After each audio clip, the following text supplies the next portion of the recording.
means so much to so many people on so many levels. It's a massive part of their lives.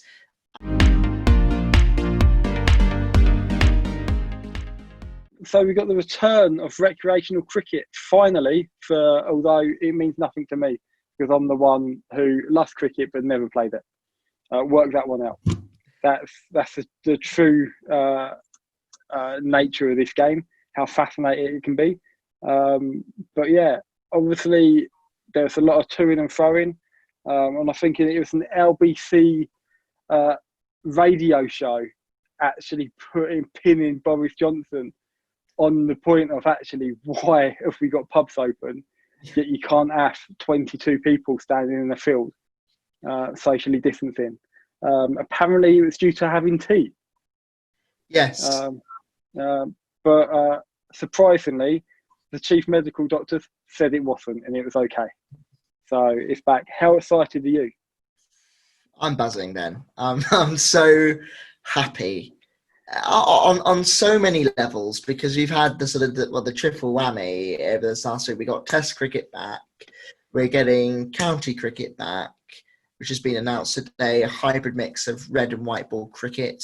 And we're getting recreational cricket back, which it's great to have it back. You know, cricket, and I love my football and I'm an all sports fan, but cricket, we have to remember, is our national sport. It's our national pastime. So important to have it back being played on English wickets in English villages. It really means so much to so many people on so many levels. It's a massive part of their lives. And I think a lot of people have to be thanked. Michael Vaughan did a great job, and some of the senior ex-players in really fronting the campaign to get cricket back. Because basketball's been back, tennis, golf, especially a basketball. Boris described the cricket ball as a vector for disease, but it was all right having a basketball being lugged around. It was the U-turn of all U-turns by the government, but, good riddance. Best decision Boris has ever made in my mind. So I think it's great to know that we can have this summer and we can start to grow the game again and get people back into it. And if anything can unite us right now, in my mind, it's cricket. Exactly. And I think I was so looking forward to 2020 based on the year of all years last year. And even though after the World Cup win, we didn't win the Ashes, what a series we had. It ignited passion in... I work in a retailer with 20-odd other members of staff in my store. None of them are cricket fans. I like cricket. But last year, I had most of them talking to me about cricket. And I'm like, wow, this has never happened in sort of like my adult lifetime before. It's suddenly popular. It's on the front pages. And there are many people who would have been inspired to go and take up cricket and play for the first time, who's with COVID not been able to do that. But equally now, there is this massive desire to get out and do sport and do all the things which actually, you said before in the previous episode, you don't know what you've got until it's gone. And exactly. I think actually this could turn out to be a really good thing for English cricket. And it starts from those grassroots of getting people, youngsters playing the game. And that's what this blog, this podcast is all about, is getting people enjoying cricket and loving it for what it is. Yeah, it's by the fans and for the fans, whether you're a fan now or a fan in the past and want to come back to the game, or a fan of the future. It's really about that, as you said, that sort of love of the game. And I hope that's what we can bring across over the summer as well, because, cricket has so many personal stories. I mean, for me, I probably wouldn't be here without cricket. Cricket means so much to me. It picked me up at such a low point in my life, where I suffered a family bereavement. I lost my mother, and I was so distraught, and I needed something to get back into. And I was a part of that Ashes 05 generation, inspired by cricket then, and sort of didn't fall out of love of it, but just had it as a sort of distant relative, and it came back to me. And mm, the connections you meet, the people you meet, the feelings you have towards the game, the players you watch, whatever it is, it's such a massive part of people's lives. And that's why I'm so glad it's back, because it really matters to people's heads and hearts. It helps people so much. And it's great that it's back, and it's great that it's being valued again, because it means so much. mm. And exactly. And after this absolutely awful sort of like 4 or 5 months we've had now in this country, being able to sort of like get out and about again, and the values that cricket has in terms of, even in terms of like the all inclusive, everyone and anyone can come to a cricket. You need a lump of wood and a ball. It doesn't have to be a leather ball. It can be a tennis ball. It can be whatever, and it doesn't even have to be a bat. Yeah.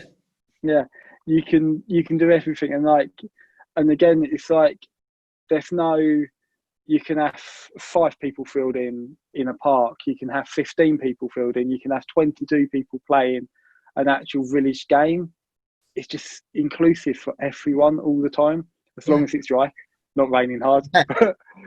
But even then, we've been talking before this offline about actually the online games and stuff you've got, and how just this massive cricket community is amazing. Oh yeah, and the people you meet, you. I was always, when I first met you online, and we spoke. You always spoke really highly of the people you meet at cricket grounds and the Mm. relationships you meet between those people. And you say you love that almost as much, if not even more sometimes, than the cricket itself. And it is those people you meet. For me, when I started going to the Aegeus Bowl in my gap year, when I was grieving over lots of stuff and I was going through a tough time, I could go there, and it was 5-6 hours of pure happiness and escape. And the people you meet there value you, because you love this crazy cult game that is very traditional, very old school, very unique. And the people you meet, you've got a shared passion, and you build friendships. I mean, even in lockdown, we've become friends over a shared passion of cricket. Yeah, It unlocks the door to so many things, and it's a cliche, of course it is, but it's more than just the game.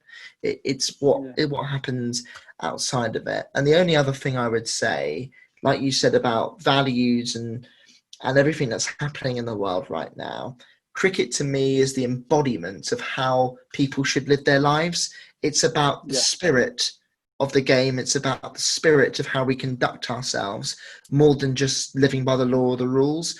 And what other sport? I go to football and I love it, and you have the odd cheeky chant and all of that. But when I'm on a Sunday in my local village and the sun's blaring down, and we've just got a wicket, it's very tense. What other game would I go clap the batsman in, and all my team would clap the batsman in, and we'd be respectful? There's nothing else like that, and it's so special.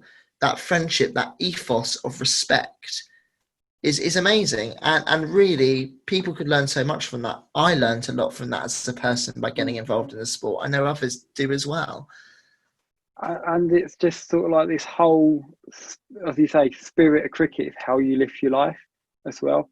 It's sort of like without, obviously, I'm not a massive fan of football, but I enjoy watching football, especially in the lockdown when there was no cricket on. But like, you have things like uh, diving, time wasting, stealing the extra 5 yards down from a throw in. All of that is seen as is tactics. It's trying to win the game. Then you get somebody uh, playing cricket, batting, uh, edging the ball, but the reviews have been taken up. Or in county cricket, there is no review. Nicking the ball through the keeper, given not out, doesn't walk. He knows he's hit it.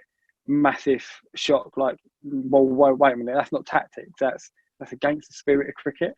You don't do that. You don't cheat. Yes. It seems to be backward in a way because it's a competitive sport, but you have to play within the spirit rather than within the rules. It's like there's this extra moral high ground you have to meet if you're going to be loved.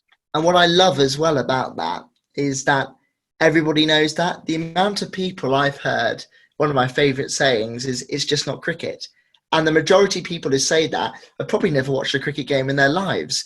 But Yeah, it's part of our national language and our national psyche that, that's what cricket's about. It's about, you know, friendship and respect and real competition, but done in the right way. And it's, these sort of values, especially in uncertain times, need to be protected and cherished. And it always reaffirms to me, how great cricket is by the way everybody bands around it when it's needed, whether it was ball tampering with Australia or when Ravinder Ashwin man-cadded the yeah, Joss Butler in the IPL. Everybody defends cricket to the letter and says, no, this is not what we want it.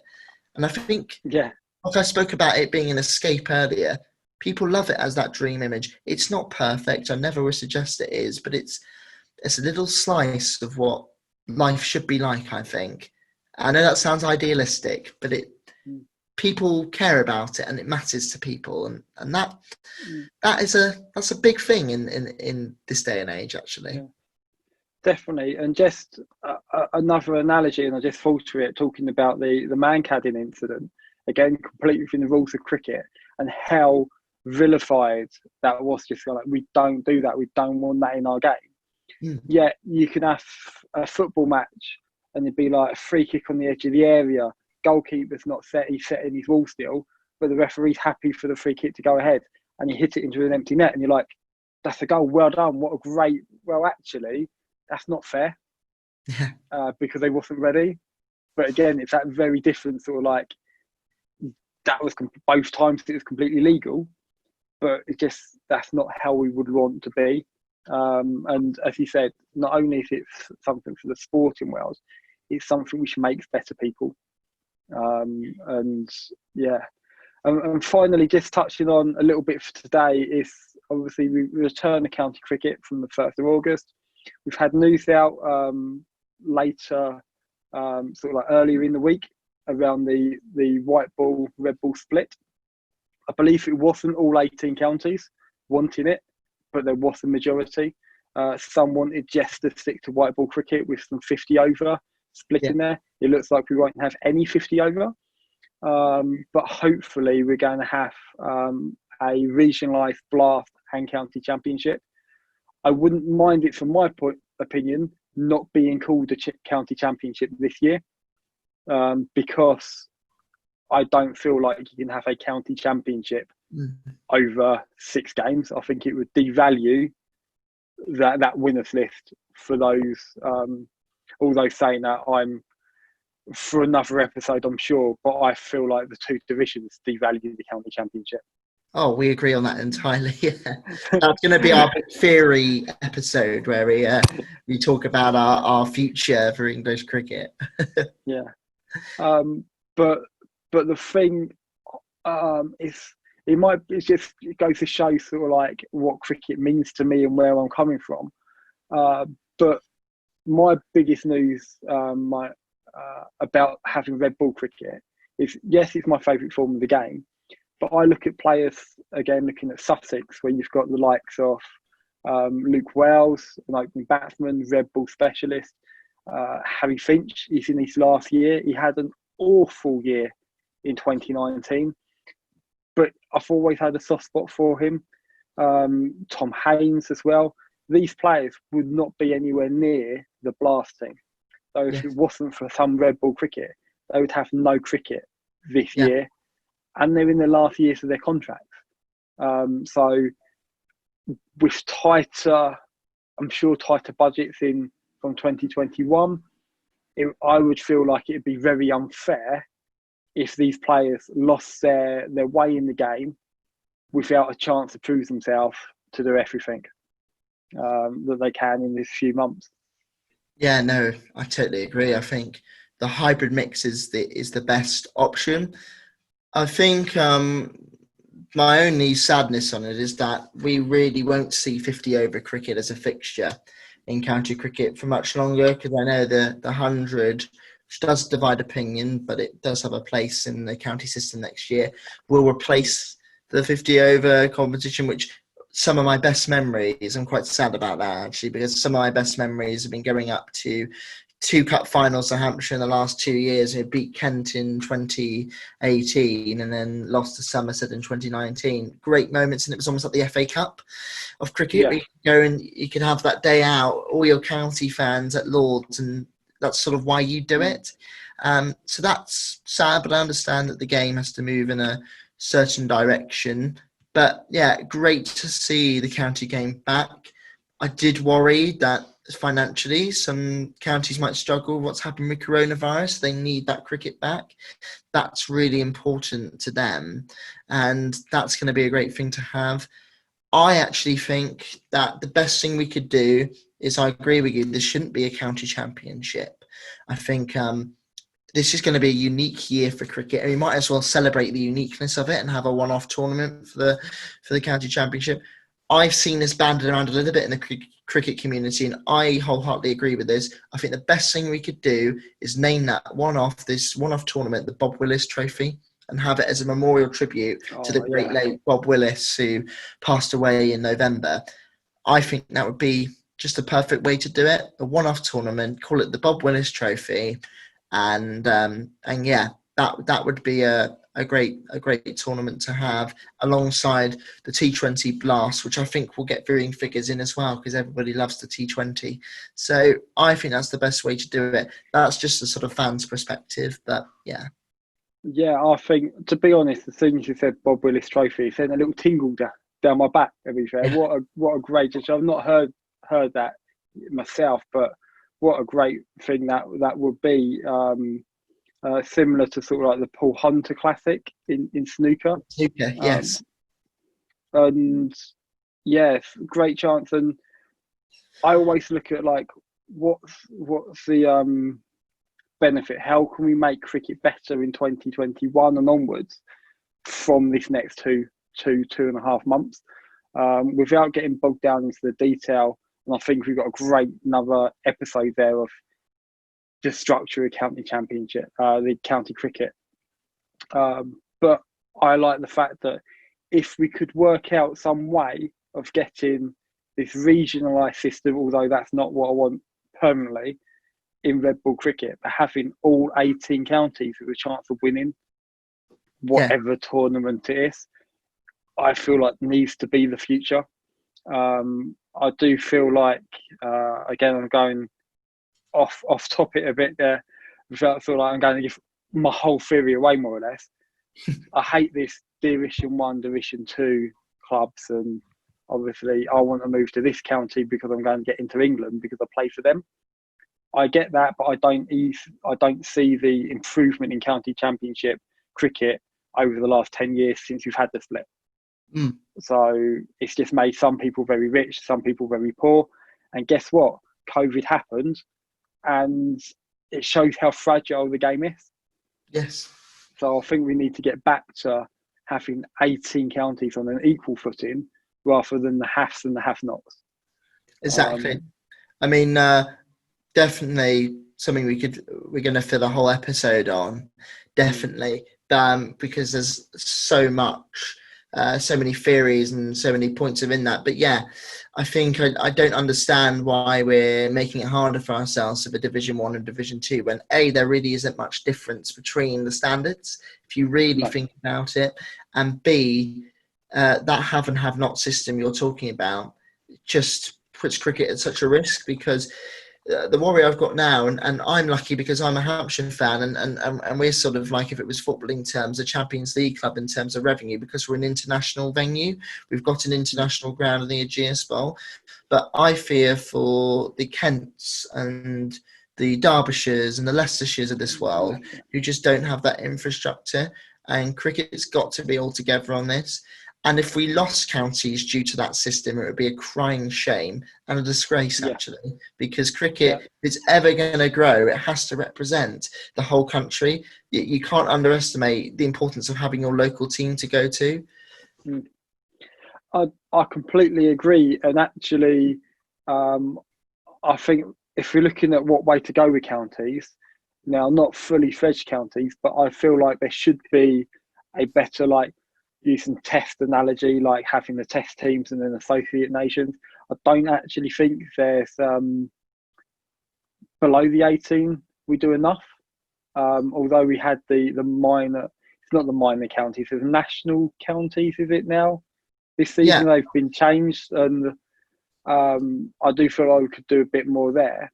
But the talking about white ball cricket, rumours I have heard, bumping into a couple of the guys from Sussex who are on the board there, who just happened to be shopping in my store, and I pounced on them. I love it. just like, I know who you are. Can we talk cricket? Yeah, And it's great that obviously they're all willing to talk cricket, and actually talking about the possibility of some spectators in the ground this year. yes, It's got to be dictated by the government first. I've heard this silly notion, although I'm sure it's some cricket journalist somewhere with a bit too much time on their hands going, cricket grounds can rename their bars pubs with a beer garden. So you can have people watching. I was just, yeah, I don't quite think that actually we're going to get that past the government somehow. I think people might see a slight flaw in that sort of like, well, if you're doing that, surely anybody can walk up to the pub and go into their beer garden, so you've got no revenue stream because there's no tickets. yeah. Like, crazy, but everything's gone mad this year, isn't it? But Yeah, I think every option's on the having, table too, isn't it? About what can happen. and if you're looking at sort of like, I think, like Old Trafford said about having like 4,000 or 5,000 in the ground, same at the Oval. It means that at Sussex there's going to be 14 of us, based on the size of the ground in comparison. Um, but even working out how counties can maintain some of that revenue that they've got from the ticket sales. Talking about Sussex again, because this is my main reference point. Sold out, blast parties sold out again. Same at Um, Hampshire. and it's sort of like, that's a lot of money to give back. And I know I've put my membership on, I don't know, there's probably a posh COVID word for it, but I've like donated it as a gift. So like, if Yeah, there is no cricket this year, I said they can have the money and I'll just pay again next year. But I feel the majority would take that refund back, which would take so much money out of the game. So mm, if we can have limited members only cricket, I don't know the politics of cricket, how it would work. But if we could have some supporters in the ground this year, seriously, I'm not work. If there's cricket on and I could go to it this year, I'm not working. yes, I'm at the ground. I will find a way how to get off work yeah, to get out there. yeah. Um, I think what gives me a lot of hope is that the correspondence that I found with Hampshire, who, like lots of counties, have been very good with their emailing and updating us, is when they announced the season and it actually happening in August today, they talked about options will be coming out for members soon.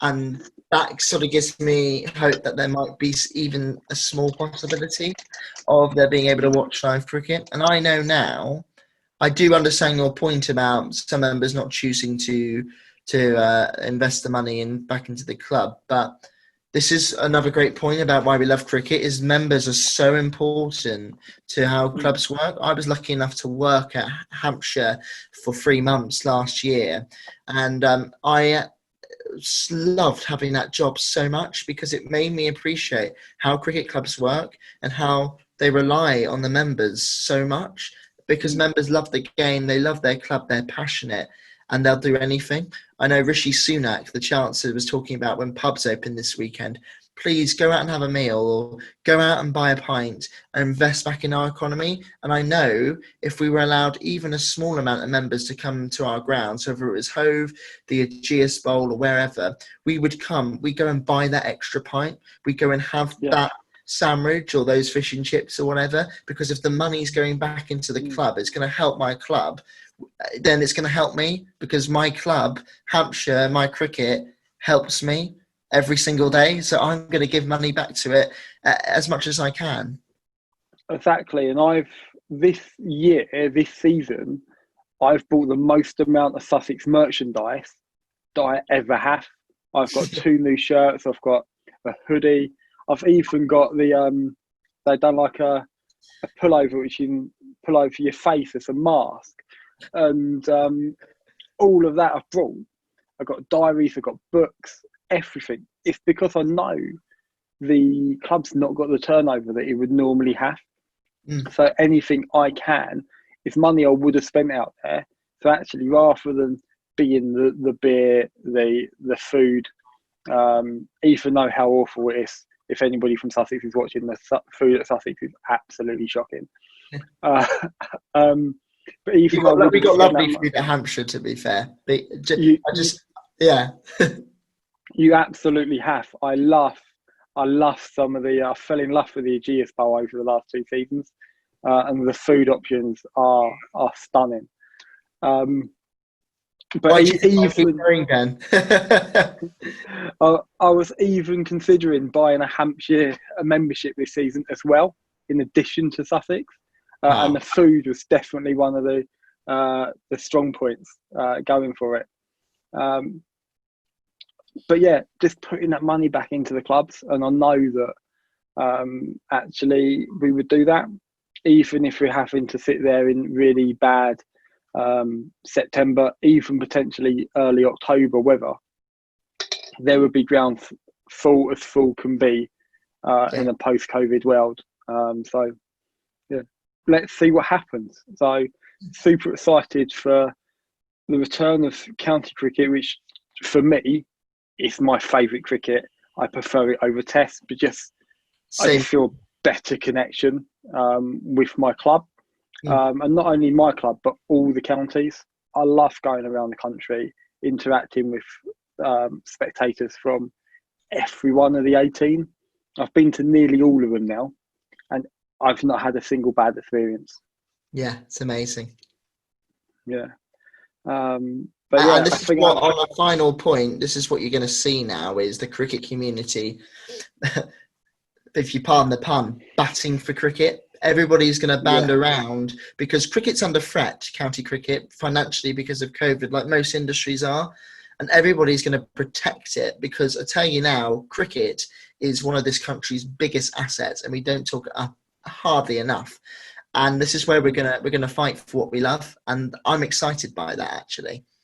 Yeah, and I can't wait to promote cricket and actually share some really positive experiences. And I know you'll be out at GS Bowl as soon as you can. I'll be at Hove, and actually, I can't wait to actually show people on our podcast, on video, on the blog, of how great it actually is, and how open it is again.